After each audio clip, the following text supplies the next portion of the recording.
Yeah, you good. You good. Okay. All right. Good evening, family. This is Bliss on the Spot.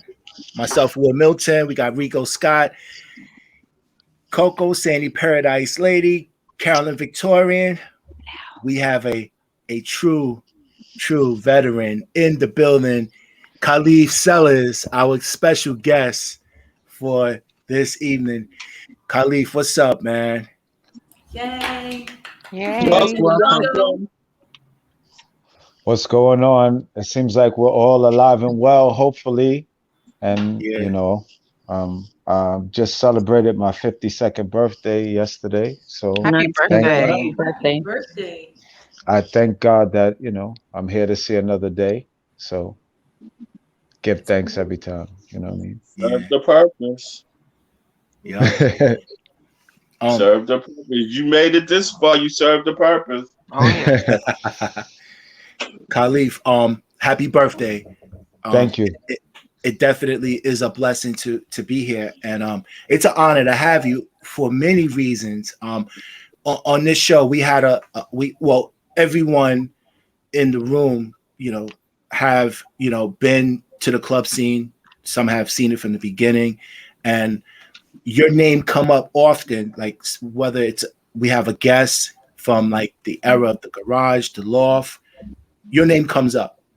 Caleaf comes up all the time. And when I think of the era of, just bridging music, I think of the era that we come, our generation, that stage where after the garage closed and hip hop was during this golden era, all of a sudden you see this dance is coming out of nowhere, merging in with the club heads.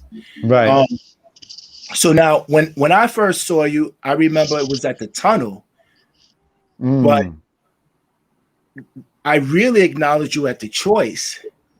Because first I thought you were because I'm originally from Queensbridge, and we had another dancer. His name was Karinga, and he would always say, "Yeah, I go to the clubs," and I'm like, "You're lying. You don't go to the clubs." So he's tall, and I thought that was Karinga at the Choice. So I'm like, oh, but it was you. And then from that point, like just really giving respect to your your dance style, the artistry that you bring to the dance community and the culture, because again, when we came in, a major shift. So talk about that. Like, where did this whole thing begin with you? Because I believe when it comes to like house dance and dancing, it started with you. Well, I'm not gonna take credit for that, not at all. No, all right. But one thing I will say is that I was fortunate. You know what I'm saying? First, I'll say my name is Caleaf Sellers. I'm from Brooklyn, New York. Born and raised in Brooklyn. My number one inspiration is my mom. May she rest in peace. She passed away last year, April 5th, from COVID, from when this whole madness first hit. So she's like the main reason why I dance, and my number one influence. In regards to like clubs and clubbing, I could say that I definitely wasn't the first, but what I represented for my generation was the kids who left the hip hop scene and came into the club scene. Except I was exposed to Bentleys. I was exposed to Silver Shadow. A lot of people my age, they didn't go to those clubs. They didn't. They weren't old enough. One, so I was able to get into those clubs because one, my height, and then two, we had really good fake IDs. I mean, good ones. Because you can have the bogus one. Like the bouncer had to do like kind of like this number, like. When's your birthday? You sure? All right. Go ahead. And then after a while, he'll be like, you know you can't drink, right? I'm like, I'm not gonna drink. I just want to dance. Like, go ahead, go. So this, I was fortunate. There was another club I went to in the World Trade Center, and I don't hear a lot of people talk about it. I hear people talk about the Skydive, and in that area you had another club called Chamberlain's. But there was a spot, as soon as you come out the train and you make a right, and you're going towards Jersey Transit, it was called the Eatin' Drinks. This was an after work spot. That was my education right there. That's where garage heads and people who went to Bentley's, you know, so they did the after work thing, got down there, and then it was like, yo, if you want more, you need to go. And this was like my introduction that opened the door for me to like find these other places to go to. You know, the thing that I could say, that our generation, we had a lot of energy. They used to call us grasshoppers. The elders on the scene, when they saw us, they was like, "You're a bunch of grasshoppers." So some of us took offense to it, but I didn't, because in a martial arts sense, it just means that you're a student. You're young, you're learning, you don't know a lot, and then eventually you'll become a master one day. You know what I mean? Yeah. And so that's basically what happened with us. We kind of saw what was going on in the club, and then we took that and merged the two together. We took what we brought from the hip hop scene and my other experience into what I saw in the club. And then we started taking what we did, what we had in common, because the Japanese, when they came over, they were like the first ones to like want to actually learn what we were doing, but we didn't even know what we were doing at the time. And so once we got thrown into the dance studio, then this is how, what they call house dance, because we didn't call ourselves house dancers, we were club heads. I tell people this all the time. I'm like, I'm a club head, which means wherever the party is, that's where I'm at, especially if the party's good. I'm going to be there. But they're calling me, you're a house dancer. I'm like, actually, if it's a reggae club, I'm there. If it's calypso, I mean, it doesn't make a difference in music. If it's salsa, I mean, if it's good, I'm there. That's what's up. So now, all right, because I remember when I first started to see like the art, I remember like it looked like it was like up rock, like a top rock, like it was a very b-boyish type of style. And I'm like, okay, I can identify that as being a b-boy. I can see some of that. But then when I came back, it just shifted, it changed, and then started to see like the jerky type of feel, which I think is called the farmer, right? Is that the dance style that came from like with the side to side? Oh yeah, that step is something that we saw. I remember being in 54 one night, and they played Break for Love.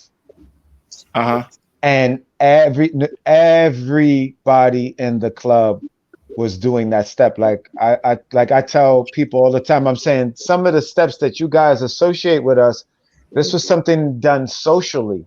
But if you say that in another country, people look at you like, what do you mean socially? Because they don't have the same upbringing as we have. They don't have the same culture as we have. So it's kind of hard to pass that. I'm like, it means that in the club, every single person, if they knew how to do that step, they did it. They were doing it, and they didn't do it in the same way. And I remember there was another song, I forget who made the song, Happy Song. Red Earth. Yeah. Oh my goodness. And then I would see everyone doing it, guys, girls. So what we did is we was like, when we were trying to share this with people, because people, that was the thing, like, they were calling us b-boys, but we were like, we started out with b-boying, but this is not b-boying. They were calling us b-boys, break dancers, lockers, poppers. I was like, there might be some of those elements in this dance, but actually it's different.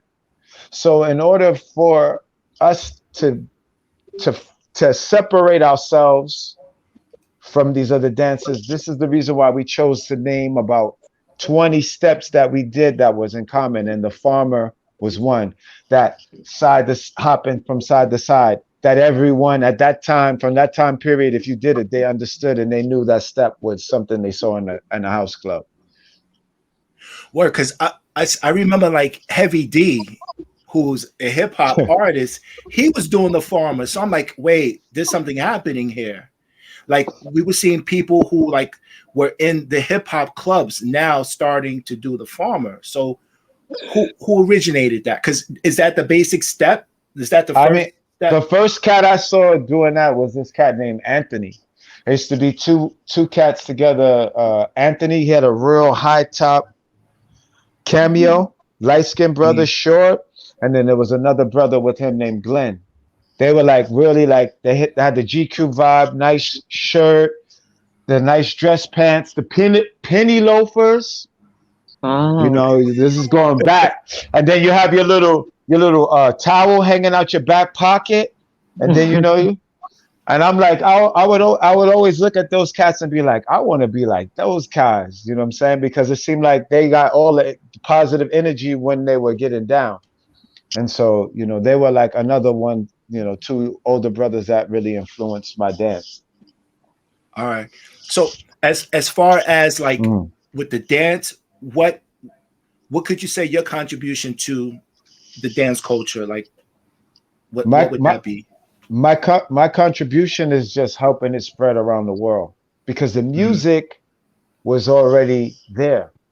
So what they needed was people to show them how to express themselves, because some people wanted to just two-step and some people wanted more.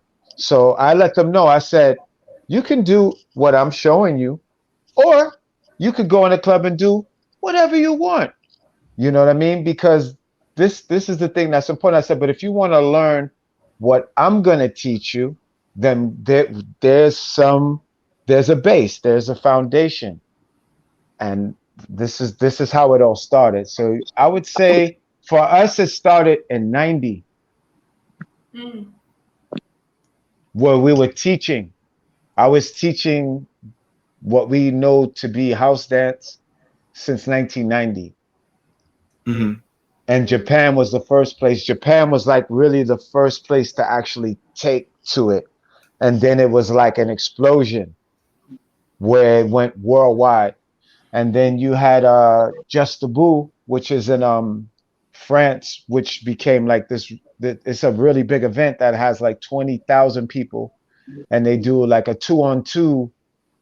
They call it a stand-up battle. And those battles actually what is another thing that helped the dance and the music grow, because it gave exposure to people who wouldn't ordinarily listen to house music.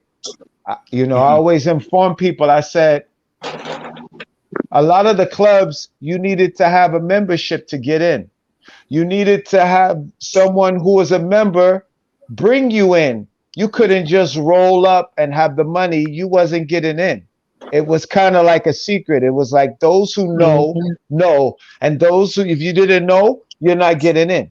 And I said, so now we're dealing with something that was a secret to where like it's accessible to everyone. And I said, then so a lot of people ask you to like give you dates and times when things happen, but sometimes you can't remember exact dates, but you can remember the club you were at. Like you mentioned the Choice. I love the Choice. You want to know why? Because the Choice was it was in the same mode of the garage. It's open at 12, close at 12. Sometimes 1. You know what I mean? Sometimes he would push it and let it go a little bit, and you come out and you can barely see. You can see those rats though. That's when they used to call us the vampire people. That's right. Caleaf, so your name came. You mentioned 1990, but your name comes up way before that. Like I want to say, really? like 19. Yeah, I want to say 1988, right? Yeah. Okay. In Queens, we had like this freestyle. We had freestyle clubs that played house music here and there. We had like a local club called Lemoore East, and then we had and then we had the another club called Palettes, and then the guys from Queens were doing the farm. I'm like, I've seen that, but of course they were doing it different. Like they were mixing in with Webo, like with the Webo dance, Nice. and they were mixing in because they were freestyle dancers. You know, right. A lot of them came from the Bronx. So also we see this, and I'm like, I've seen that dance before. Right. Like, so they were like Roseland 1018 type heads, right? Exactly. Roxy. Exactly. Yeah. Exactly. Mm-hmm. So then when I asked them where did they get that style, and they were like, "Oh, this dude Caleaf. Go to the tunnel." Wow. Yeah. Okay. So I don't know if you remember Mike and Damien. Yeah, they were from Queens. Damien was a tall cat. Actually, he was in a video with you in the Diana Ross video. And it was a Spanish cat. They were from Queens too, and they were, talking, about you too, So I'm like, wow. So in Queens, you're known for being the dude that created the originator of the farmer. But now in Chicago, they call it the Jack, right? No, not the farmer. Okay. Now in Chicago, jacking means to have sex in the club. Jack your body, jack your body, jack. Because whenever anybody talks about jacking there, all they talk about is like, yeah, there were people in the dark and they were getting really close to each other and they were jacking on each other. And I'm like, oh, okay, all right. I don't know how I'm gonna tell this to kids if you got younger, to the younger kids, but since we're all adults here, that's what they would say. That's what they talk about. That's what it means. And most people I met from the Chi, that's what they tell me. So I'm like, oh, okay. So now, Caleaf, in the day we weren't really doing battles, right? Like we would just we would go in the circles, and it was all for the love, But when did the house dance become battle? Like when did that shift happen? Well, first off, the reason why I went to the club was to meet the ladies. That was it. And if we went to certain clubs and there wasn't no ladies in there, I wanted to go home. This is first and foremost. Let's just be clear. If you walked in, they're like, what? Because sometimes the bouncer be standing like this. How is it in there? It's $20. How is it in there? It's $20. So can I go and check? Go ahead, go check. Come out, and all the person do is go like this. And you already know what that meant, because the music is loud. You're like, if it's not bouncing off of anybody's, it's like, nah, it's not good, right? Thank you. Mm-hmm. So that's first and foremost. Dancing with the ladies, very, very important. Mm-hmm. Affected the way that I dance, period. So going back to your question, it started and it became popular like around 2000. The only contest that I remember back in the day was in Kilimanjaro's, where it was like, there was two. There was one in the choice. Mm-hmm. I remember they had one in the choice. And this is where Mike, Pee Wee, Voodoo Ray, God bless the dead. Mm-hmm. Oh man, so many people entered in this contest in the choice. Mm-hmm. And then, like I said, I said Kilimanjaro's. Yeah, Kilimanjaro's was another big event. That's the one where Ejo jumped off the stage. Where Ejo, John Brown. He did it. Yeah, Ejo and John Brown. And then Ejo, he told me to catch him, and I was like, "There's no way he's gonna jump off the stage." And he jumped over 4 rows of people. Yeah. And we caught him, and the crowd went wild. Like so wild, like oh my god, they're like and then John Brown looked at that and he was like, okay. He started dancing and he took off his shirt And the lady saw he had like an 8-pack, and you just said, "Ah!" I was like, uh-oh. I was like, oh my God, it's not over. It's not going to be over. So then Basil was like, how about we give both of them the money? And the crowd was like, no. Yeah. They had to battle. Mm. So that was like the first official battle, because that one was for money. That they weren't giving them peanuts. I think it was like 500, which at that time was good. Like, you're good. Like that was great. What you mean?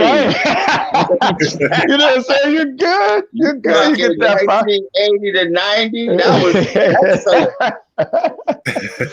you could go get some nice threads. You know what I'm saying? You could go to the bar and buy a couple for people. Come back to the club a new person.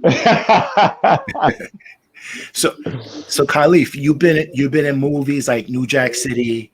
You've been in different videos. How did that come about? As far as like scouting, Rosie Perez. Mm-hmm. Rosie Perez, actually, she was the one that scouted us, and she's the one that told us to come and do the audition for Diana Ross. And then after we did the working overtime, then they picked us to go to London, and they tried to send us to London with no work permits. And I don't know if any of you ever been to the UK. They do not play. And I had to learn the hard way. 1989, they put this stamp in our passport. Been there, done that. Oh man, they let us stay for like 24 hours because she called, because we all had the same story. And then they was like, we don't believe you. We don't believe you're here for Diana Ross. They called us. She was like, yeah, they're my guys. So they let us go and see her, and we were supposed to go on tour and everything. And it was just like, that's like how our career started, with us getting, with us getting sent home from London. Yeah. Wow. But what it did is it put that taste in my mouth. You know, like it's like a vampire. It tastes blood for the first time, and like you want more. It made us like really hunger to like really go hard. And like I said, Rosie was responsible for a lot of movies, New Jack City, Strictly Business, because once I met up with Andre Harrell, and then I met a young Halle Berry, you know, because at first they had AJ. You remember AJ? I forget her last name. She was the mother in Mama's Boy. Oh yeah, she was also in House Party, right? Yes. Yeah. Yeah. So she was the original actress for Strictly Business, but then we were rehearsing with her for like a week, and then the next thing you know, Andre Harrell comes into. He was like, "I got somebody new," and here comes Halle Berry, and we're all like, She's drop dead gorgeous. "Oh my goodness!"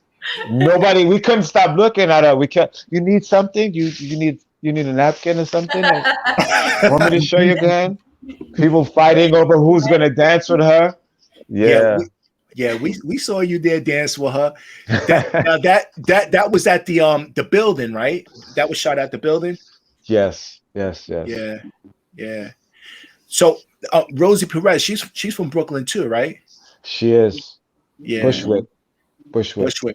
So how did y'all connect? Well, she was scouting. She was like scouting dancers. And that's basically how we connected. And then, you know, over time, like, you know, we gained a rapport with her, and then her and my brother connected. And they really connected. They became like boyfriend and girlfriend. So it was just like, we were connected. We were like a little family. Yeah. So would you say that you and your brother is responsible for the dance move that she does at the beginning of the scene? Was it Do the Right Thing? She's dancing. No, we didn't know her then. We didn't know her then. Nah, we didn't know her then. Yeah, because she was on Soul Train, right? She was. I got to give Rosie her credit. That is all Rosie. Yeah. That's all her. Yeah, that part. That is all Rosie. She was moving it for sure. She did her thing. Yeah. So now connecting with Layla Hathaway, because you were also in her video, which is like it's not like a hip hop, it's a ballad. It's like a mid-tempo ballad, and you're doing like some of the the club moves, and you're merging that with the hip hop. Like as far as like the choreography, how was me, Voodoo, and Link, we choreographed the routine that we're doing in the background, but primarily they just had like me and Link behind her. They used the natural light for that video, so the way it was shot was different from any other video that I've done before, because you didn't have lighting or anything. You're just like, we're in a industrial space, no curtains. And they had this director, her name is Paula Graft. She's like a famous director. She did all this stuff for Gap. And she came in and she was like, I just want you guys to just feel it. Just feel the vibe. I just want you to be her background. So we were just trying to be her background, just try to vibe with her. It's the same way you do with your parents, or, it's a cookout or whatever, and they throw something on. It might not be up tempo. It's kind of slow, nice little groove. Did it bring you back to like the Bentley's days, like with that vibe? The gear, the clothes that we had on, for sure. And I got to keep that suit too. They brought me like 6 pairs of shoes. I wear 14. The lady was like, just keep them. I left out of there with like my pay, the suit. That was one of the best photo shoots I've ever done. I was like, that's what you call perks. Yes. Yes. Yo, those suits were dope. Definitely. So the club scene, it's you, your brother, Peter Paul, God rest Voodoo Ray, Joe, Chris. It's a whole crew. Marjorie. Asia. So many. Penelope. Like when I think Penelope, Sonia. Yeah. Leslie, that's Big Les, that's in LA, and she's like Large Flex, another one that's in Hollywood, that's like, him and now he's with Shanice DJing on Instagram, but he was there with us too, Beverly Bond.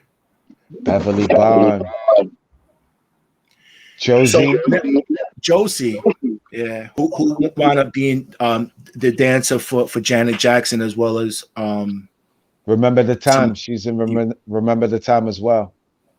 All right. Now, did y'all decide to be crew? Like, how did y'all become like a tight niche family when it came to like the dancing? Well, me and Link, we grew up with each other. We're like from the same project, so we know each other since we're 7. And I knew Buddha Stretch from high school. We went to different high schools, but Stretch, from when he was dancing with Houdini, like if you went around to any party in Brooklyn, especially any block party, his name rang bells, as we say in the hood. Like everyone knew who he was. So I just felt fortunate to get the opportunity to work with him, and that was doing the Diana Ross video. And then once we worked together doing the Diana Ross video, he asked me and Link to become his back dancers because he had a deal with Atlantic Records. He was part of a group called the Wise Guys. That's right. Yeah, that's right. That was a hip hop. So that's when we became crew. All right. And like that summer, like from 90, 91, we choreographed almost every artist that was coming out around that time. Wow. We were like working a lot. Who were some of those artists? Dougie Fresh, Heavy D. Because we did a lot of videos with them. because they had a lot of stuff that was coming out in that year. Crystal Waters, CeCe Peniston,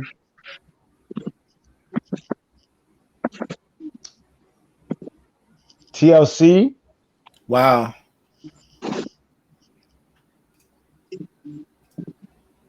Michael was in there too. Will Smith. Mm-hmm. You know, I mean, just to name a few. Mariah Carey. I almost forgot Mariah. You know what I mean? Can't forget her.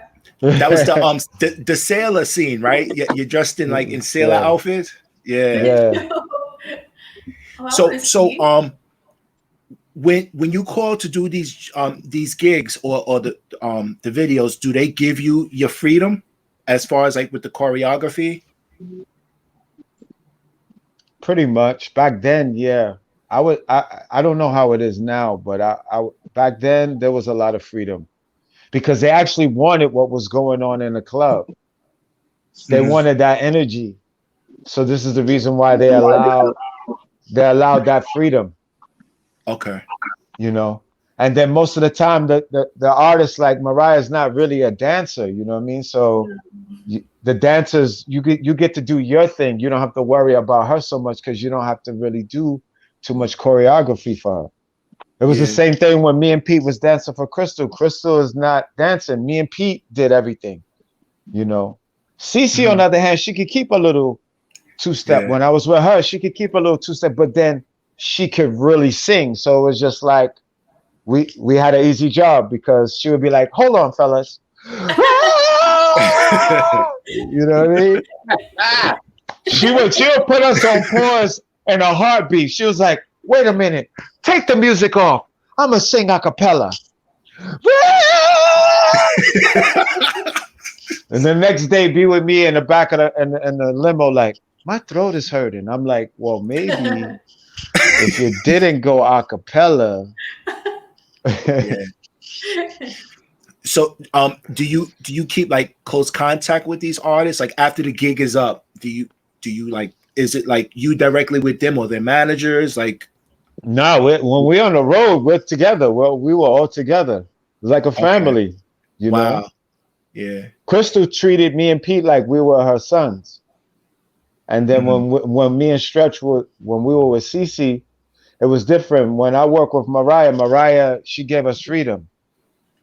You know, you just had your time when you had to do whatever you had to do, but for the most part, you had freedom. And then working with Will, he's just like a comedian. So when he comes into the room, you would think like, is there a camera on?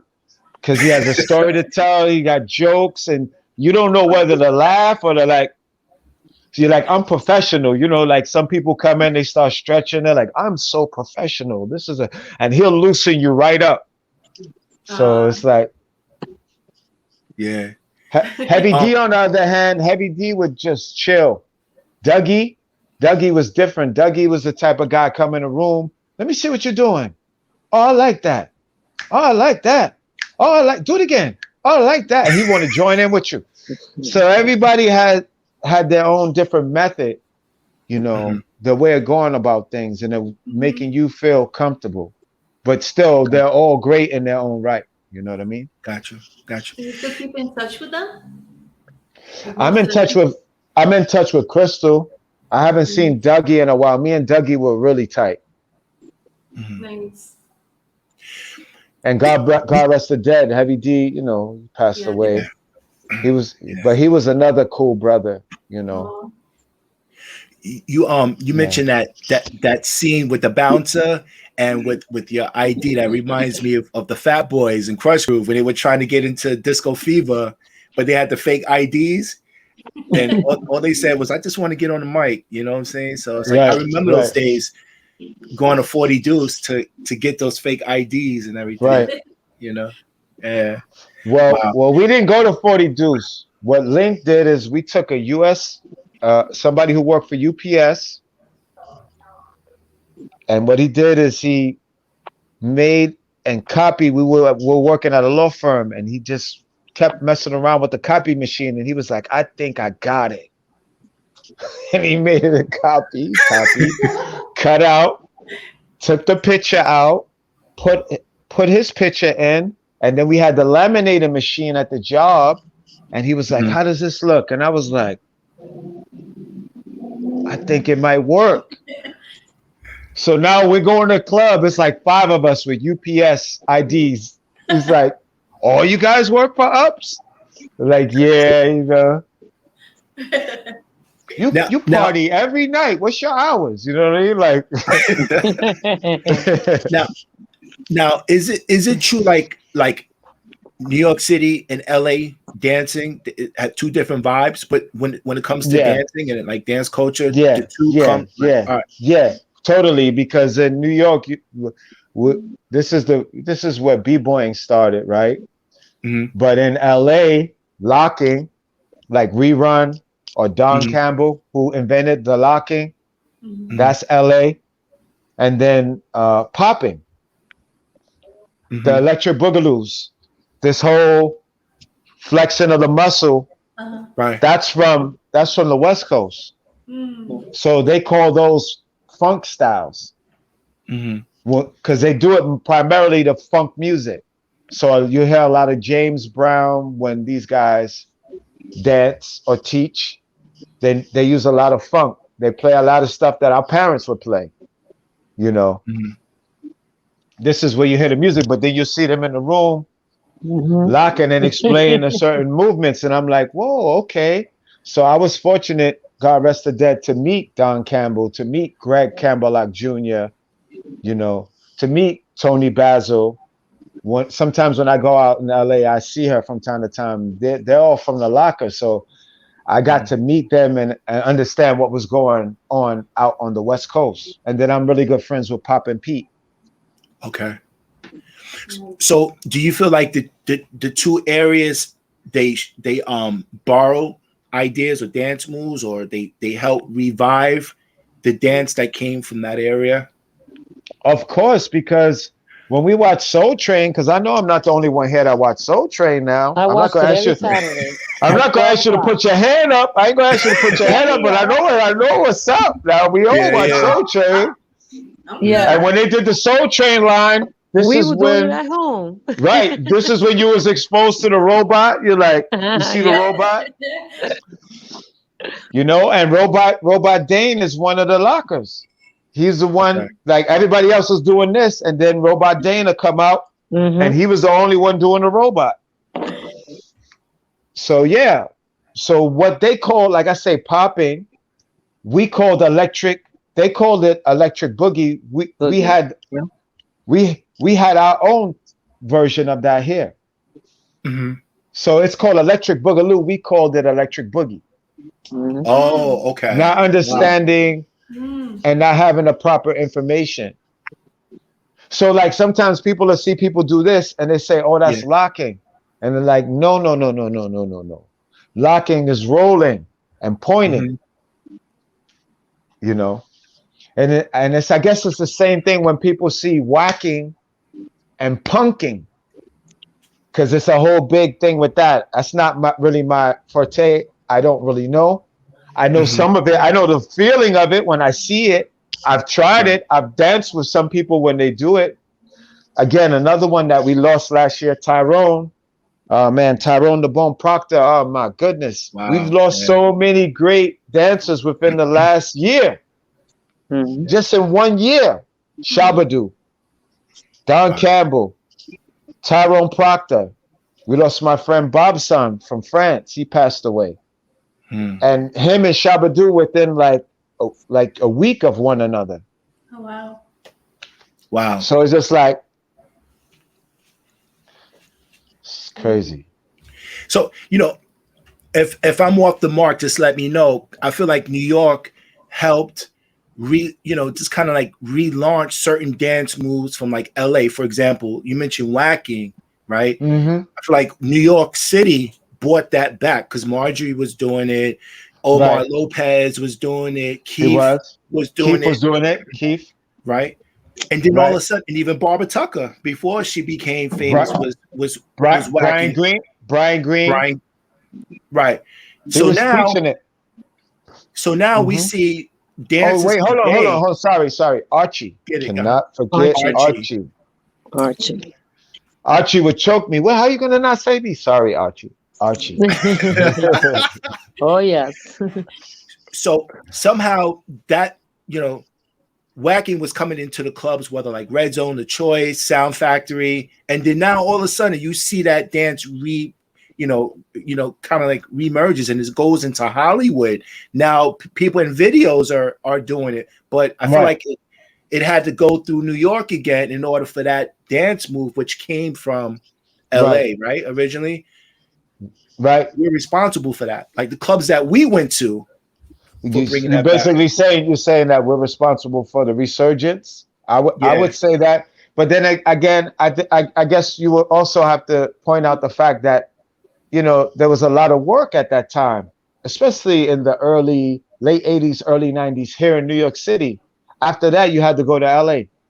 If you were looking for work, you weren't getting it. As soon as Puffy got Bad Boy up and running, all the work here dwindled down. You were only going to get work in the hip hop industry. House had its time. CNC Music Factory had its point, and then and it seemed like after they kind of like went down, then house didn't have that pop feel anymore. Because when it was popular, then there was a lot of work for dancers. When it wasn't popular, then and it seemed like when that happened, then certain things happened in the club. Then you couldn't dance in a circle. Then the DJs would say, you guys, I don't want you dancing over here. Why don't you dance over there in the corner? They kind of like wanted to move the dancers away. And it only seemed to be about drinking. Who was drinking and who wasn't drinking? And the people that are not drinking, then it's like you became the enemy. But I don't drink. And at the time, I didn't drink. I'm like, why am I the enemy? Because I don't want to drink.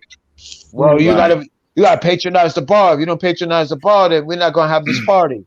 Wow. Yeah, dancers at one point that they were happy to have the dancers, and then it just like it changed. But I feel like our generation is what helped to keep the club scene alive, because again, like a lot of people after the garage, some were still coming out, but some weren't. And we were there, like you said, that energy, bringing that energy into the club. I feel like if our generation wasn't there, it probably wouldn't be the way it is today, because like you gotta, when you think of like that dance crew, you gotta think of DJ Disciple at that time, Junior Vasquez, all these DJs that were associated with the dances of our era. Also the dancers helped launching their career as well. So, I feel like it as a post garage time, it helped to keep that scene alive. I mean, I don't know because we have some garage members that are actually here with us. I mean, do y'all feel the same way? Like our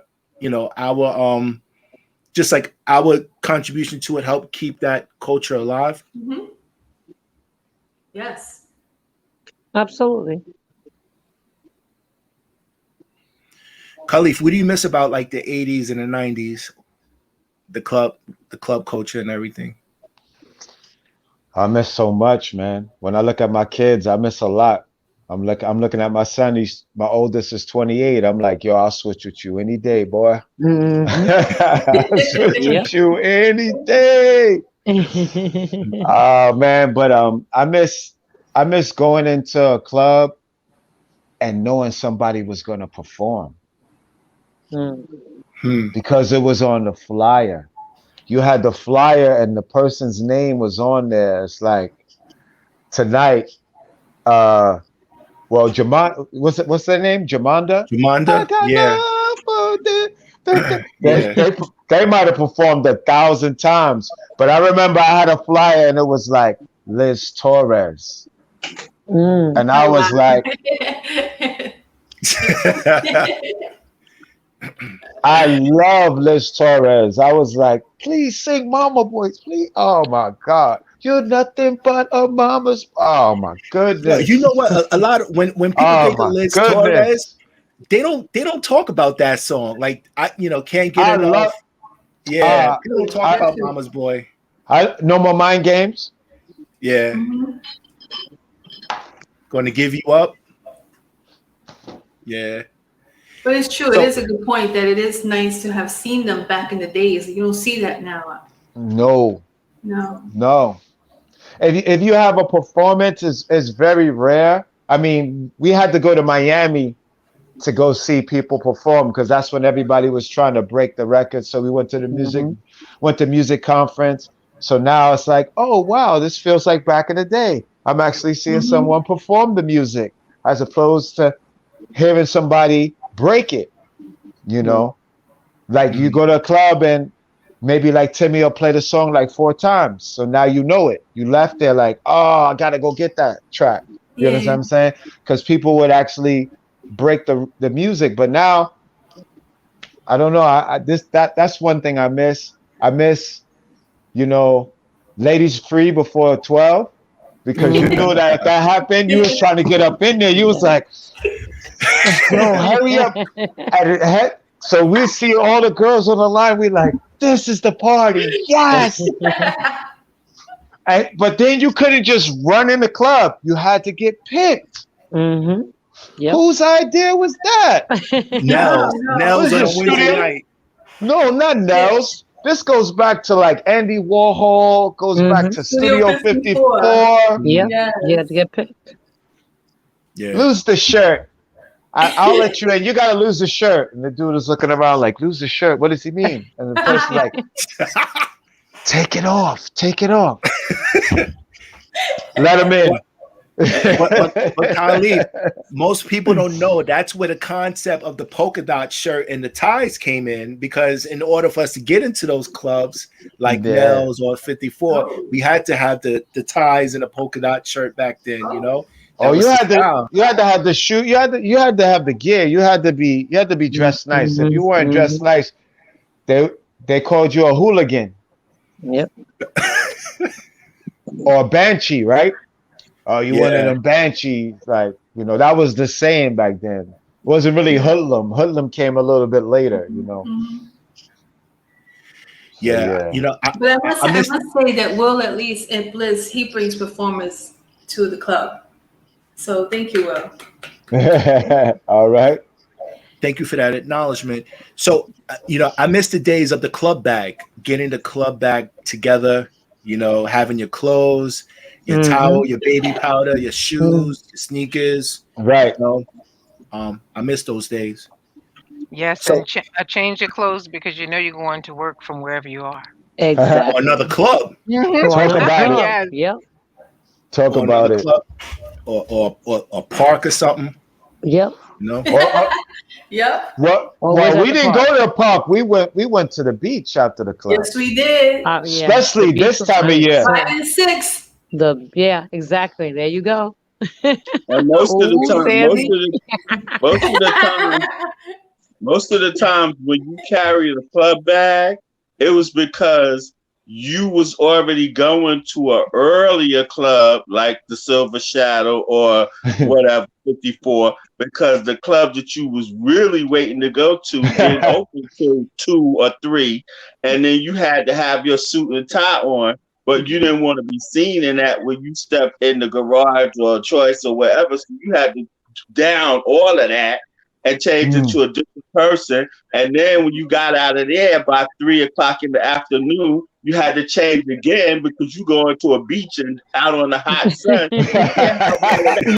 I remember getting to the beach and dark as I am, I would have like white specks on me, and that would be the salt that I done sweated from the night before, and the sun hit that salt and turned like white little specks on you, like you was a pretzel or something. So you had to have a change, at least 2 changes, and those bags was raggedy as heck, but and it smelled like what. because you had all your funky clothes up in there, and sometimes people would bring Ziplocs and put the wet clothes in the Ziploc. So yeah, I remember all of that, man. You know, you made me think about one song that talks about all of that. I wanna sweat. There you go. Till I'm soaking wet. I want Jay Williams. Yeah. Jay Williams. You know, that was that era. You mentioned performers. I remember that same excitement, but it was Bang the Party, because nobody knew what they looked like. And I remember they would come into Sound Factory, and I think either Frankie Knuckles or Robert Owens was playing. I was like, yo, I gotta check this out, because that song was so dope. I mean, you heard it everywhere, but to really see them perform on stage, you know, was truly a blessing. You know who always wanted to see perform? LNR, Working to the Bone. I've always wanted to see them perform. Yeah. Wow. Always wanted to see them perform. My boy was Lunzy D. Okay. Lunzy D, when Lunzy D came. But he kind of threw us off because he didn't do This Is Sky first. He did this other song called Mental. So me and my brother standing there with this song, he was like, let's get mental. Let's get mental. I felt like I was like, is this heavy metal? Like, what's happening? Like, is this the same dude? Is this the same dude that sings This Is Sky? And then he was like, all right, I know what you came for. Back. This is Sky. This is Sky. Oh my goodness. Everybody was jumping. That bass line, because it had like that reggae bass line with a house groove. The Sky, the Sky. Oh my goodness, that song. Oh my goodness, I'm already there in my head. So rumor has it, Longsy D is Wade from New Jersey, who's like a sound guy. So I don't know. He told me, like, he was like, "Yo, that's my jam. I did that song." So I'm like, "You Longsy D?" He's like, "Yeah." So. Yeah, he has a long dreads. He's short, dark skin. He does karate.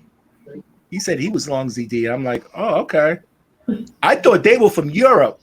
Yeah, well, he did a great job, because when the brother was speaking on the mic, he sounded like he was straight from Brixton somewhere. Like he had the accent down. Yeah. So I want to share something. Let's get this rocking here.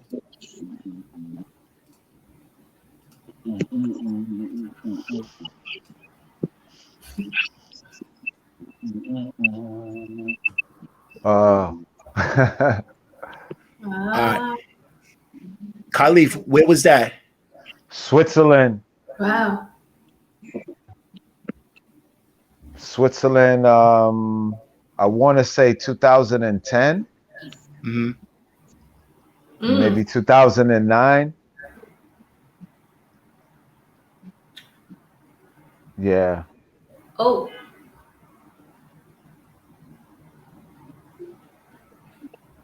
Yeah, that was in Switzerland. Nice. Yeah, we can't play the sound because we're live on Facebook and they'll shut it down. But really, I think I think this, watching it without the music gives like a nice dramatic feel to it. You know what I'm saying? Nice, I like it. Like watching a silent movie. Right? You can do those moves, right? No, I mean like a Charlie Chaplin or something. Right. What did you say? Coco? You can still do those moves, right? I was just in the park dancing just now before I came to you guys. I was just telling Will, I was like, I just left a party to do this. Oh, really? Yes, it's rocking right now at Von King Park. They are rocking. Okay, yes. They're rocking. The drummers is out. Melvin was just DJing, and then he got off past the Pee Wee. Yes. He has the 3 CDJs out. They're out there. Okay. So I told Melvin's one of our regulars. Yeah. Yeah. So Caleaf, you definitely have a unique style that I feel that belongs to you. You have like that signature move. If you had to describe your dance move in a nutshell, like in one sentence or whatever, like what would that be when it comes to describing your dance? The best way I could describe it is this: I'm an athlete, so I played football for most of my life up until like I played up like a year and a half in college before I had to leave school and then come home. But I guess God, like you have your dream and then God has his path for you. So my path was for me to get into this industry and to share and meet people in this way, as opposed to me being on TV and getting millions of dollars. But anyway, I said that jokingly, but like that was the thing. So like Marjorie said, she's like, when she sees me dance, she was like, I could see the athlete in you. I could see that, like, it's like you're playing wide receiver again. It's like you're running out, like you're catching passes. So I feel like it's a combination of that energy, like everything that encompasses, and then just the raw feeling of the music. So that the track I was dancing to was I think a track by either Charisma or Kerry Chandler. It's like gat.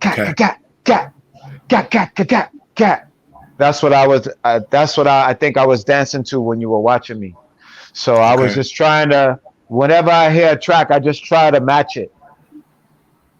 I try to match it with the intensity and energy, but at the same time, kind of like tell my story, because it also goes on how you're feeling too. If you're not feeling too good, then it's going to show. If you're angry, it's going to show. If you're happy, it's going to show. I can't hide anything when I dance. I'm not good at that. It's just like, it comes out like venom. It's like, ooh. So I would say it's a combination of everything that I was ever exposed to in my life. So I grew up watching my mom. So her, like I said, her influence is there. I got into the b-boy scene when I was younger, what we call electric boogie. I was doing that. I was doing everything from the Patty Duke, WAP, skate, rock, you name it, baseball, all of those social dances that we did at the jams and the parties. It's all mixed up. It's a salad. It's all chopped up into, what I'm doing, Yeah, you remember the Flintstone? Like I tell people about the Flintstone. Like you gotta show me. You gotta show me. You gotta show me that one. You gotta show me. It must be a Queens thing, because when I tell people about the Flintstone, they're like, "No, I don't remember that dance." I'm like, "Yeah, the Flintstone." I think that is a Queens thing, bro. Okay, but you guys remember the Patty Duke, yes? Yeah. Yes. Patty Duke. I think that's a Queens thing, bro. That song "Get Off" was a Patty Duke song. Get off. Get off. Get off. To get off. To get off. That was Patty Duke. All right, so Caleaf, now like Brooklyn is known for having some of the dopest dances. Now, during the 80s. Now, Uptown, it's got their own little vibe. They do. Because like Brooklyn, and correct me if I'm wrong, is known for like just getting dipped out, looking fly. Uptown brings in like this Benetton type of vibe, like with the Pfizer hat. Now, Uptown is known for getting fly, bro. We got to remember, everybody was on 125th first, right? That was like the place, like even all the famous. No, I'm before all of that. Like Malcolm X. Let's go further back. Malcolm X and everybody, all the jazz musicians, everybody went to 120. Harlem. All the zoot suits, right? Cotton Club era, like the cheap rims and the zoot suits up on 125th, 110th, Sugar Hill. That was a stroll. That was a stroll. But but there's a certain style, like with the K-Swiss, like they were rolling up the pants. Like Uptown had like this whole different vibe. I'm talking about like with hip hop. hip hop. Yeah, but I'm saying with dress, like Yeah. we dressed a certain way in Brooklyn. You guys dress a certain way in Queens, BX, and the Bronx. They dress a certain way, but uptown. Whenever people went uptown to go to 125th, because that's where everybody meets, that's where all roads meet. That's where you would see stuff that you never saw before. They're like, yo, they wearing Everlast boxing boots. Like, what? They wearing boxing shoes? Like, yeah. And then it would trickle back downtown. So I would kind of give them their props. Like they kind of like set the trend. Okay. They would set the trend in a lot of ways. So now when it came to like dancing, for hip hop, we had Latin quarters where uptown had the rooftop, but now do you feel like the dancing between the two is different when it came to like certain styles and moves when it came to like to hip hop dancing? Not back then, because back then everybody kind of did this, everybody knew the same steps. Now if you're talking about individuals, that's something different, but back then you knew, do the James, the songs told you what to do. Do the James Brown. So you knew to do the James Brown to a song. You knew when the WAP song came on, wop. Like the songs are basically telling you the Bismarck, do the Bismarck. Like the songs basically dictated what you did. They basically told you what to do. It's kind of still happening today, right? It's just now they're on TikTok. Yeah. Now, were there certain dance moves that came from Brooklyn and some that came from from uptown? Like the Harlem Shake, we know that's like uptown, but is there like a difference between? Yeah, uptown is responsible for Harlem Shake, and then from Harlem Shake, you have what is called light feet. This is what the kids are doing now. Like the kids that are really famous, you see them jumping on the train and they're hanging on the pole and they're like, hey, then everybody else, they'll do like this, stop and go like this, like they'll rev up and lock it in. They'll lock it in and then come down. Like this is the whole thing. They'll do what is called a Batman. This, where they're touching each shoulder from side to side. So like uptown, they have their thing.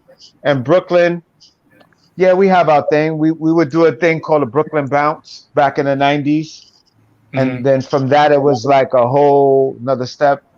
We did another thing called Jack in the Box, which we still do to this day. Right. And we did that to hip hop and to house music. And it's something that kind of like spread,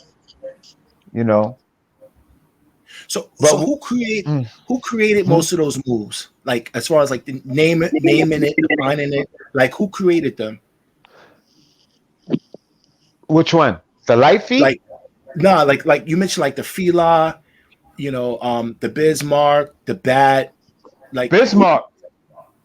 So the artists themselves. In the song, he said, "Do the Bismarck, and he demonstrated it in the song. Do the Bismarck, and he showed you what he showed you in the chorus. He basically told you the same thing with the WAP. Gotcha. Yeah. So most of the time, the artist is basically the ones that tell you what the dance is, but I couldn't tell you who created the WAP. I don't know. Okay. Well, didn't they have a song by what's his name? Fats. B Fats. Right. Yeah. And then my boy Poet, who lived across the street from me, he did another song, another WAP song. Actually, a lot of people were doing different WAP songs. Exactly. The WAP was the WAP was it. Let's be clear. I'm quite sure everybody here knows how to. And you probably got your little WAP on from time to time because a little bit. Yeah, right. Especially if you heard a certain jam, like Over Like a Fat Rat. Oh yeah, because that was a jam that we would still get to. Want to get your WAP on. Yeah, but the sisters took that dance move seriously because they would be on the floor, like going down and back up, Yes. So now, MOPTOP. Right. How does MOPTOP come into existence? MOPTOP came into existence when Stretch lost his deal with Atlantic. When Stretch lost his deal with Atlantic and they got dropped, then he called me and he said, I want to start another group called MOPTOP. And MOPTOP, the acronym for MOPTOP is Motivated on Precision Towards Outstanding Performance, MOPTOP. And so that's basically how we got started. And he's like, I want to work on music. And so what he did is he taught me how to write, like how to write my own rhymes, and then how to use a drum machine and how to make music. And then that's how it all started for me. And so Link the same. He taught Link how to use the drum machine. And then we started cranking out music. So it was myself, Link, Ejo, and Stretch. We're the original four for MOPTOP. So would you say we also? No, I'm sorry. I'm sorry, Carly. No, I'm saying, but we also, it's a family. So Flex, the comedian Flex, is also a part of the family. Peter Paul is a part of the family. You know. So what year was that established? What year was that established, MOPTOP? 1989. 1989?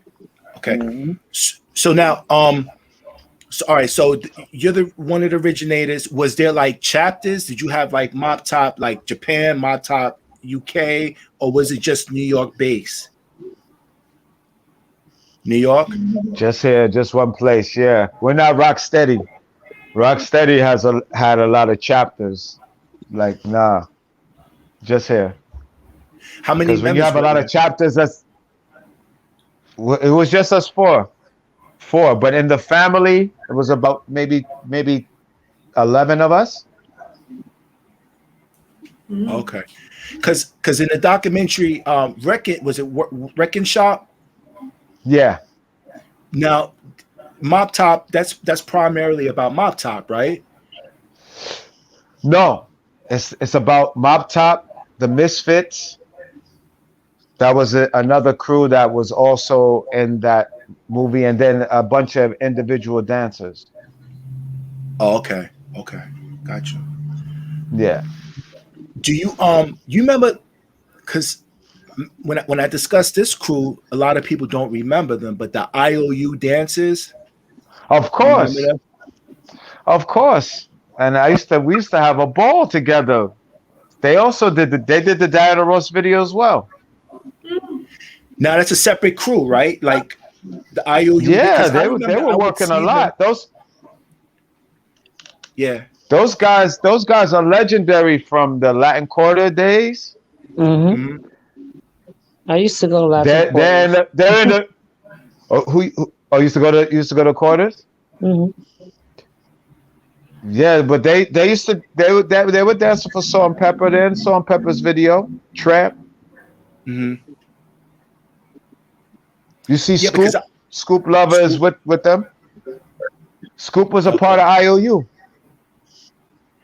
Yeah, I bring that crew up a lot, and a lot of people don't remember IOU. And I remember seeing them dancing all the time at Washington Square Park because they would have the shirts on. I'm like, IOU, and I was thinking they were the group IOU, the group that did the song Freeze. No, the IOU, the song by Freeze, and I thought that was the crew. I'm like, that's not them, but yeah, but they were from Brooklyn also. Some of them are from Brooklyn. I don't know where everybody's from. The only one I can remember right off the top of my head is the brother named Reggie, the dark-skinned brother with the cameo. But yeah, I used to see him quite often and joke with him all the time. Yeah, but there was like a tall, light-skinned guy that was with them also. He beat a lot. Oh yeah, Mike. Oh, Mike is gonna kill me. Pardon me, Mike. Mike is from the BX. He's from the BX. And actually, Mike still comes out from time to time. Like before this whole pandemic hit, I would actually see Mike a lot in Solo on the Horn. Yeah. Yep. Yeah. Definitely want to give some love to some other dancers from the era. Shake, God rest his soul. He's also from God Queens. rest his soul. Oh man, my brother. Yeah. Say Cool, Tony McGregor, Christopher Sawyer, you know, Jose, Shaness, Mike Swiftington. Which way, Shaw? Which way, Shaw? Gabriella, Jose. Oh man. Actually, I get to see Jose from time to time. So yeah. He's good. He's good. Big Ron, who used to do the rerun from the BX. Well, you know, Ron Paisley, he's still DJing, man. He's still doing it. Shout out to Ron. Yeah. And Ron Dance, if you don't know who he is, look at Delight. Look at Groove is in the Heart. He's the guy dancing with the girl Tasha. You know, Groove is in the Heart. Yeah. Ron is right there in the video. Ejo's in that movie too. I mean, in that video too, right? Is Ejo in it? I'm not sure. Okay. I know me and Ejo did their other video.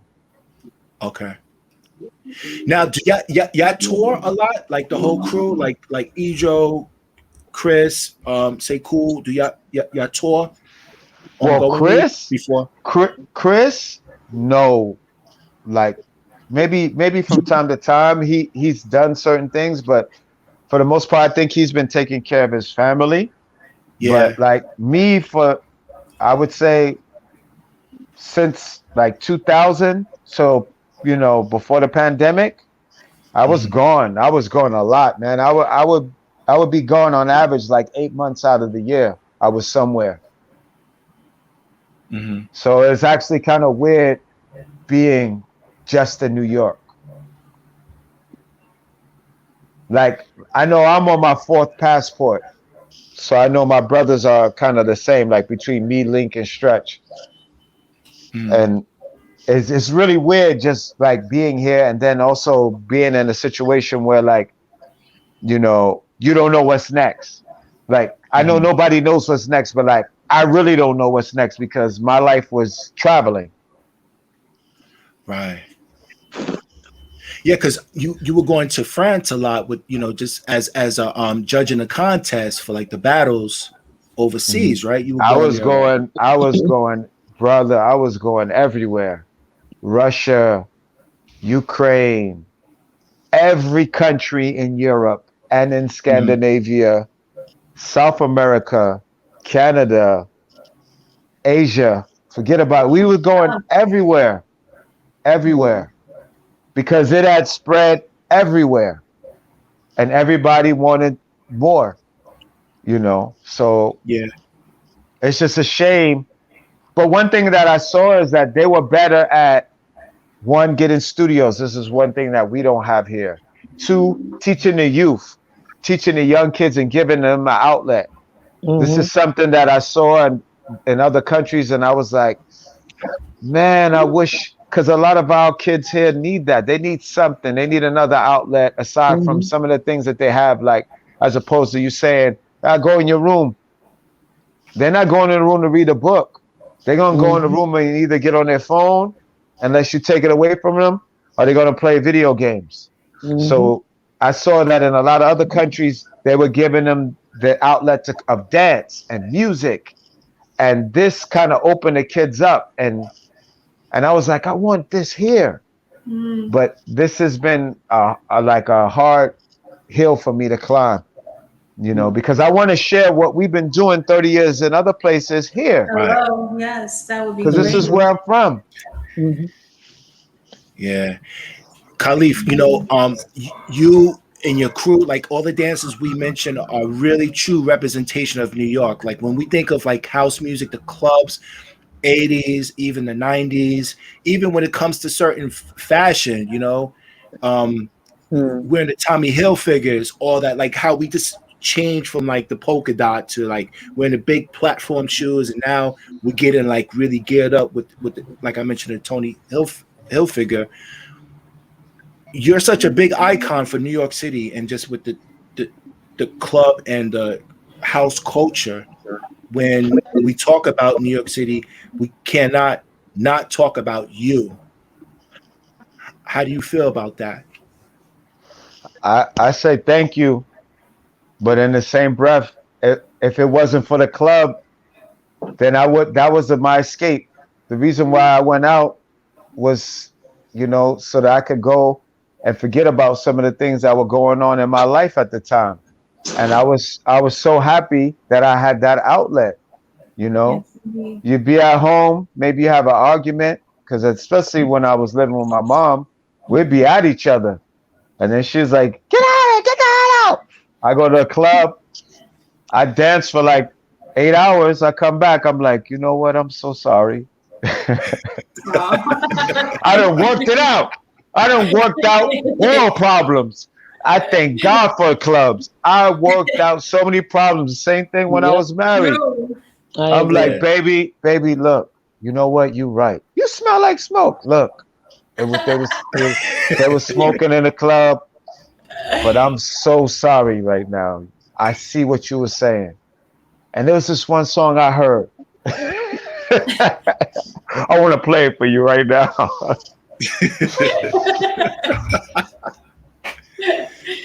right. I just want to send some love to people who's checking out the show. We got Rix, Binky Dancer, Mercedes Vega, This Is Van, Be Polite, Set Mel, Mahazi Bass, checking us out. It's Negra. So, family, if you have any questions for Caleaf, just put it in the chat room. All right. Y'all have any questions for Caleaf? Well, Caleaf, since this COVID came, I've been a little stiff. So can you teach me to be fluid whenever I see you in these outdoor events or something? A little bit, like. I got you. Thank you. I got you. You could probably show me something. So I'm always open to learn. I'm always open to learn. Thank you. Coco, you had a question? Yeah, I do. Did you ever go to Ozone Layer? No. Because when you mentioned Archie, that's where Archie used to be all the time. He used to go to Ozone Layer. Ozone Layer, huh? In Brooklyn. What year? What year are we talking? Wow. Say 82. No. That's before my time, bro. That's why I'm asking. No. I'm talking about maybe earlier. 85, 6, something like that. Oh, 6. Nah, because I used to dance for Archie. That's why. Oh, okay. Okay, there we go. No. Archie hustles, Yeah. He's a hustler. Yeah, he does. He does. Archie could just flat out dance. Let's just call it what it is. He gets busy. Yes. Mm-hmm. Respect to that brother, you know what I mean? But no, I didn't go. But I've heard of Ozone Layer, but I haven't gone. It was a Friday night party. I wanted to ask you, because I travel a lot and I do a lot of artistry too. But like when I hear people talk about their when they came to the fork in the road and what they wished or dreamed for themselves versus what actually happened. Now, you mentioned that with your football and making the millions, but at the same time, when you came in the fork in the road, you ended up being an artist and using your artistic abilities and gifts, right? Now, you also mentioned that you up to your 4th passport. Do you think that if you would have remained a football player and made the millions, that you would have saw the world? Nah. No way. No way. No way, and that's because how God's choice for you was the right one. Exactly.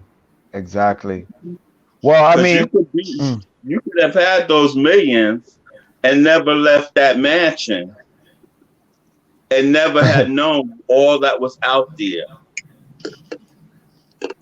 For real, I agree with you. But one thing I can say about traveling, it kind of opened my mind up as far as like seeing a place on TV and then actually going there.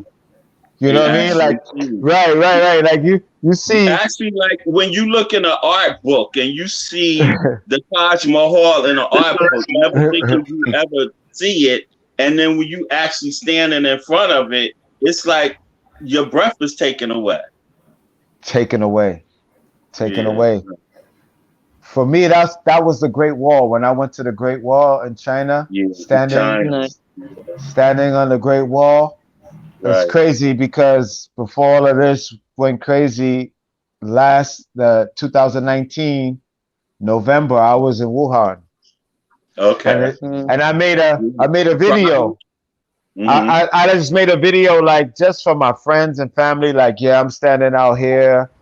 What you see behind me, it's not like it's not a cloudy day. This is pollution, and I'm like talking about the area. And then next month, the month after I left, everything just went left. It just went left. Yeah. Everything stopped. So that just showed you how easy it is for your life and your life choices to change at a whim.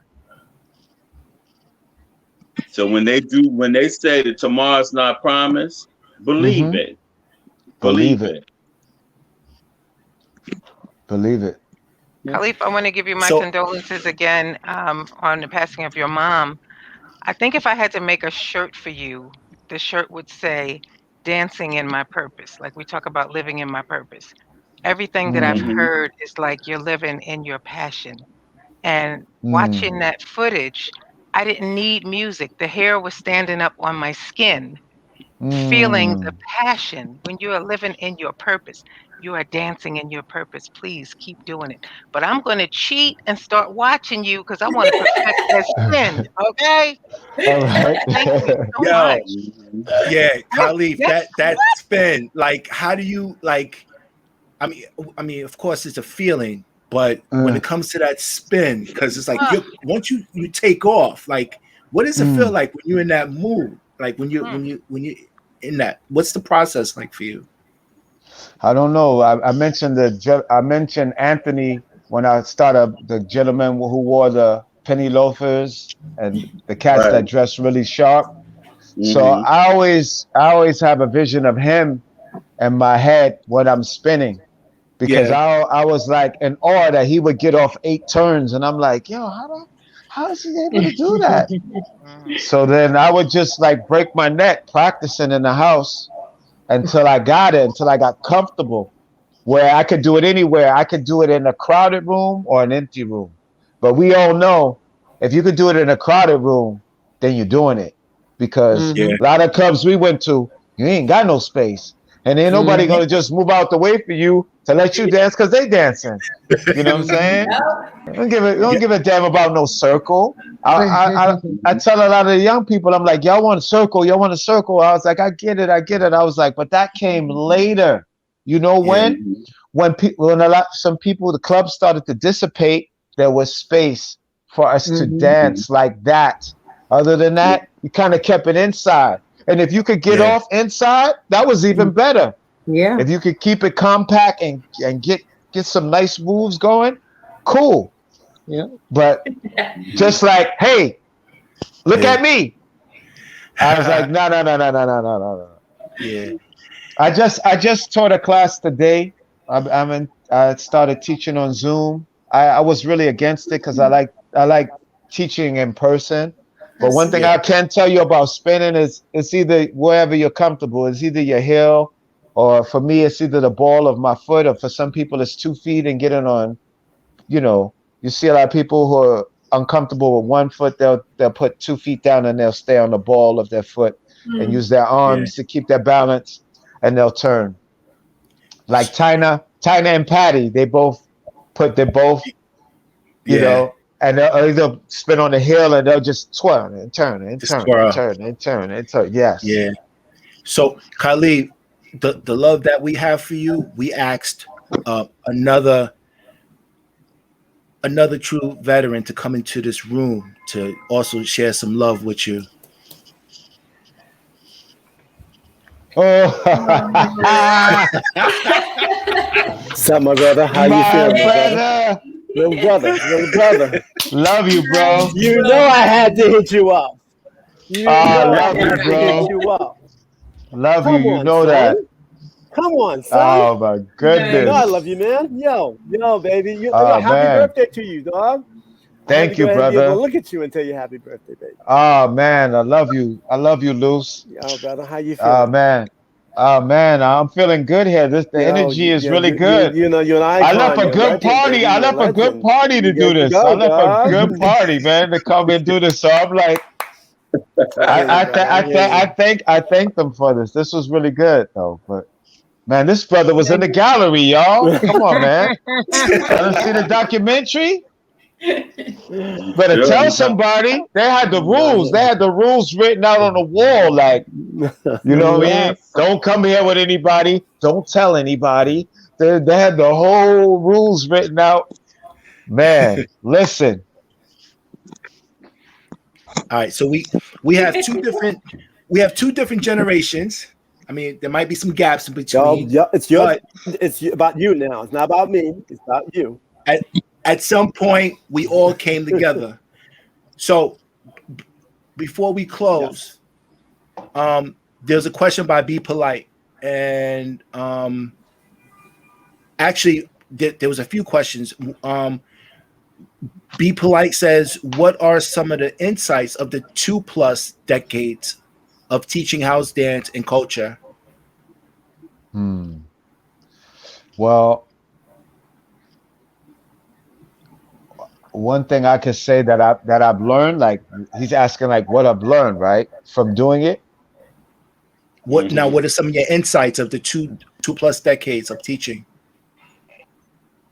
Well, one thing I can say is that when I first started out doing it, I was just doing it because I love to do it. And then it became a job. So when it became a job, I was like, oh, this is something that we got to take serious, because we learned in the first like 8 years that we were creating a bunch of clones. Like I was teaching people, but they were dancing exactly like me. And then they no longer had any identity. When they moved, people wouldn't give them credit for whatever they were doing. They would say, oh, you dance just like Caleaf, or you dance just like Ejo, or you dance. And we all went through this. And so when we took a couple of steps, like you mentioned the farmer, and I'll just use a farmer as an example. And we just said, okay, this is one step. This is one step that you can work with. Take this and try to do it 10 different ways. And started teaching different variations from one movement. Then that kind of helped people kind of find their own way. And I think that's the best thing that happened for us, that we kind of freed people. Now, everybody didn't take the information that way. Some people kind of took it literally, like, I must do it just like this. Like, no, this is just a reference. Like what I'm showing you is just something to help you along, so that when you get in this environment, you won't feel tight. You won't feel boxed in. We want you to open up and kind of free yourself, especially if you want to enter in the space where we are. Because where we would be, like I said, we got thrown into the back of the club. We couldn't be in the middle of the floor anymore. We had to throw them on the stage. So now if you want to come over there with us, you got to know a little something. So this is what we was trying to share with some of the people, you know. All right. Can I say something real quick? Yeah, sure. Yeah, about that, because I know that, you know, when Caleaf came out and the boys came out, you know, the whole crew, it was a whole idea of hip hop coming into early house, and basically they had this energy and this life of because they could do that, and they were just like, you know, they were just like going at it like beasts. And we looked at that. Our old heads looked at this as this is the New Jacks, and the New Jacks had this feeling, this soul, this spirit that we appreciated. Now we had certain ways that we did stuff, like we never fought. We had a bond with people that we didn't know, which was more cooler. We vibed with women differently. And you see, I think that's what Caleaf had seen and realized that with what he knew from his generation and his group of people, his tribe, they looked at us and realized, oh, this is great. But then what happened is when they had to teach, when they had to perform and teach, especially teaching, they then realized that they had to do something a little bit differently. And they knew something that you couldn't be taught. They had to learn it. And they had to learn from being an experience of a club. And you see, you can teach a person steps, but you can't teach them how to feel. Nope. And you see, they had figured out how to feel it, but it was it's a hard interpretation when a lot of the new generations that they were teaching didn't understand that there's a culture and a philosophy and a vibe that comes with house. I look at him and realizing that, and I mean, Caleaf, I'm looking at him and realizing he was the best representation at the time. Those guys were the best representation to come in there because they could give them the movement and they opened the doors of what we were doing and was able to bring it on a global level. And because they were performers, they were able to be more global and get out there and do that, which made sure that other people recognized that house style. And it also helped, like I say, it also helped sell records too. We don't want any kickback. We don't want no kickback.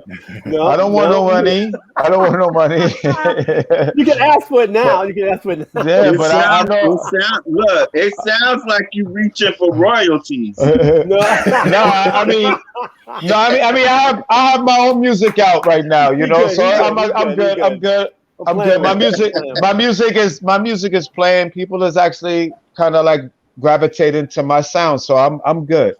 I mean, like the house music that I've released in the last couple of years. So I'm really good. Like, I feel like I'm contributing in all ways, but it doesn't make me any better than anyone else. It just means that I love it and I want to share that with people. And to add on to what Luce is saying is like, what happened with us is like the people would come and follow us back. So if we went to Japan, for example, or in Asia and in Europe, they was like, well, we want to come to New York. So what happens? They come to New York, and then we bring them to Coney Island. We bring them to Soul Session. We bring them to Central Park, where their roller skaters are. They get a taste of the culture. So they understand what we were showing them, and then they get to see an 80-year-old grandma and then a 2-year-old dancing to this music, and everybody's vibing. And that opened up their eyes because they're like, oh my God, everybody loves this. Everybody's vibing. And I'm like, yeah, this is actually what it's all about. What we showed you is this much. So I don't know. I'm moving out of the frame. All right. So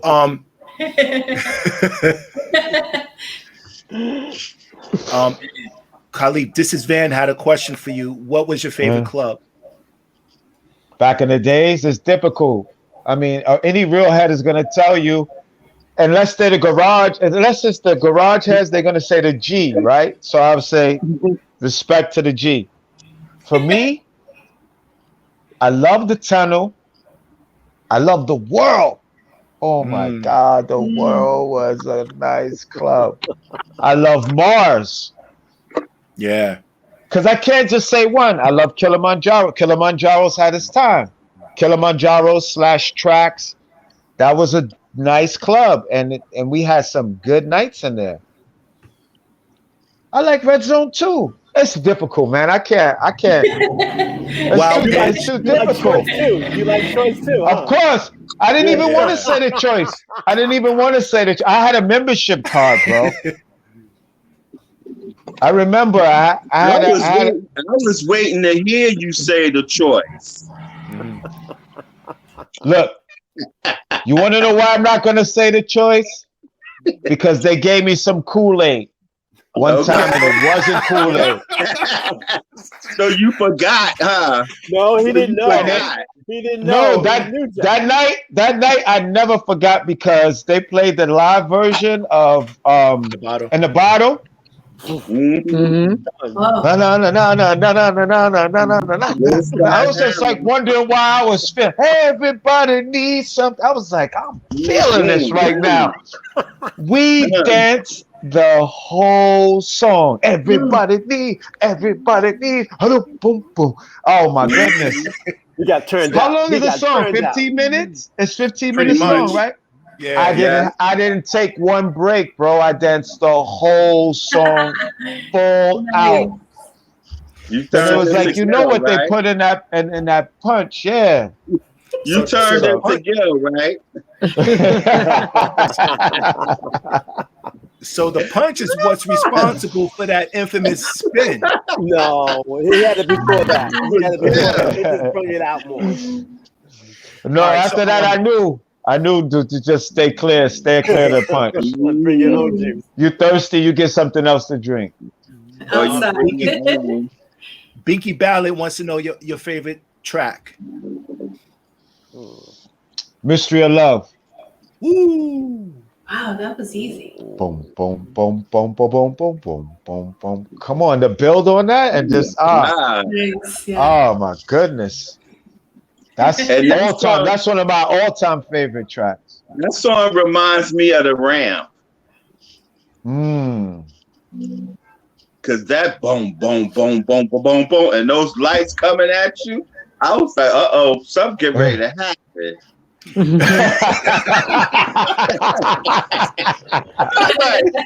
Should I go or should I stay? Something getting ready to happen. Something is getting ready to happen for sure. I mean, you can hear that. That's one of the songs that I could say out of most songs they would play in the garage, you couldn't hear outside on the Ram. But that song, you could hear that song on the Ram. And the lights would be like boom, boom, boom, boom, boom, boom, boom, boom, boom. I was like, something getting ready to happen. Yeah. Caleaf, that's a good choice. You know, another crew that I feel we have to mention is Dance Fusion, and I think this is the first time when you and I started working because I became Dance Fusion's DJ.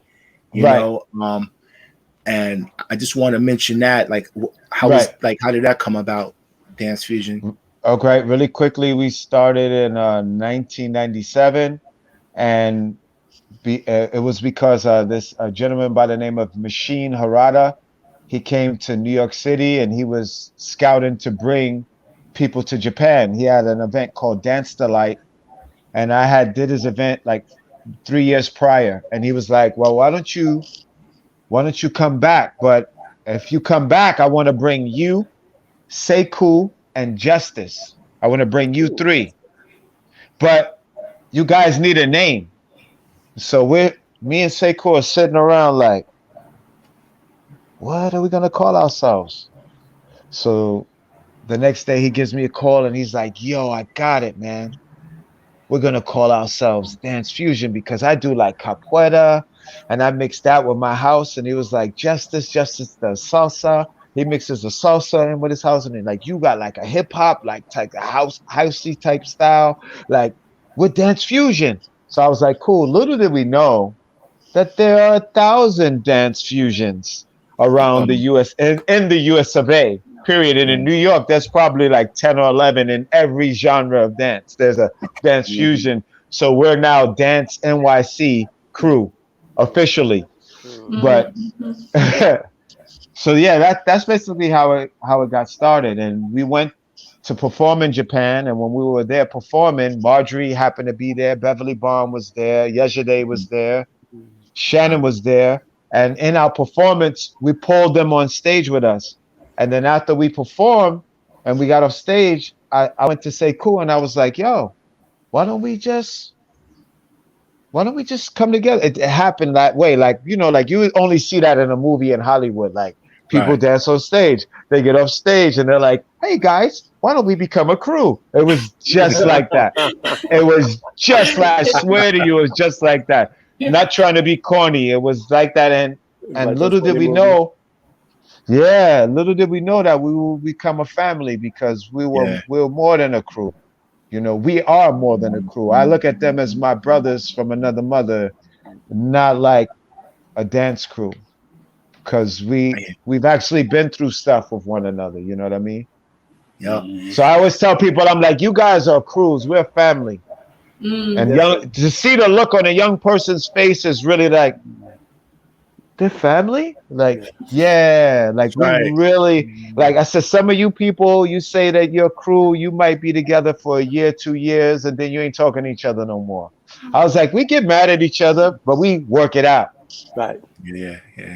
That's what's up. And we got 30 years now, so it's like, you know. Yeah. So yeah. Caleaf, I want to thank you, man, for sharing your knowledge, the history. I want to thank you for all the contribution that you have provided to our culture, man. Again, you know, your longevity, your track record speaks for itself, and your